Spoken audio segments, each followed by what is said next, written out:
recognize this airplane as the Gobosh, but it's not a Gobosh anymore. No, this is the Aero AT-4. It's basically being imported by Aero AT USA.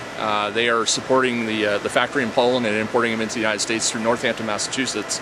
And I'm acting as a redistributor here in Colorado and working kind of the western, central U.S.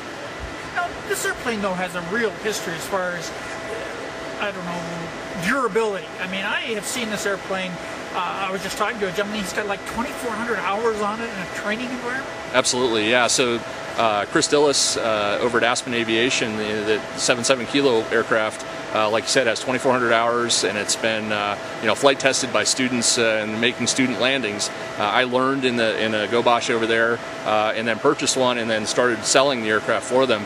And I can tell you from personal experience, being a low-time pilot, not all the landings are perfect. In this aircraft, from a landing gear perspective, from a structural integrity perspective, is a very dependable, very strong aircraft. But the plane is a real down-to-earth airplane. I mean, there's nothing hard to learn. All the control systems are right where you'd expect them to be. It's the airplane that I flew just had a little six-pack in it, and yet that's really all that you need. Yeah. For instance, this one has a Dynon D180, for the EFIS, and I've got a Garmin 796 Touch GPS. All the rest of the controls, as you said, are very simple. The flaps are centrally located. Everything is manually actuated, so there's no hydraulics, nothing to worry about. It's a very simple to fly aircraft.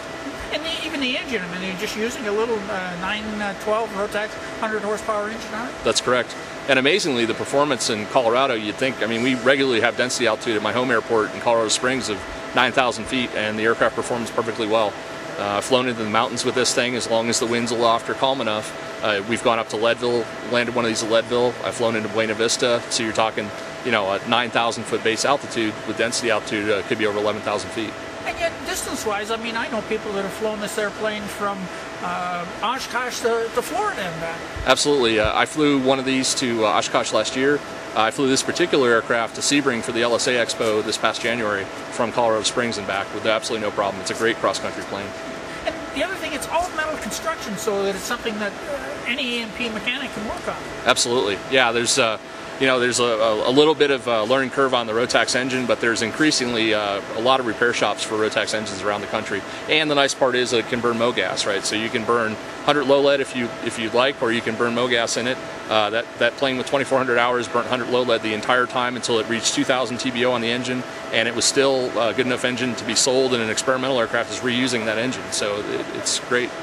How's the reception for the airplane been in the area?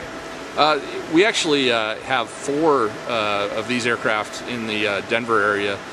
This was originally badged as the Gobosh, imported by Gobosh USA. It's now being imported by Aero AT USA, but it's exactly the same aircraft, built in Poland, and then imported right now through Northampton, Massachusetts, and then reassembled. The wings are reassembled back onto the aircraft, flight tested there, and then delivered. But in Europe, this thing is built on a European-approved certificated production line. They have an EASA version of this in the AT-3, slightly different winglets, and the wing port itself is a little bit different because they don't have the stall limitations. But this is built on a certificated line, and actually the AT-3 has an FAA certification as well. So if someone wanted to get in touch with you, get a little more information on the airplane, what's the easiest way to do it? If you go to Aero and AeroAT-USA.com, you can get more information.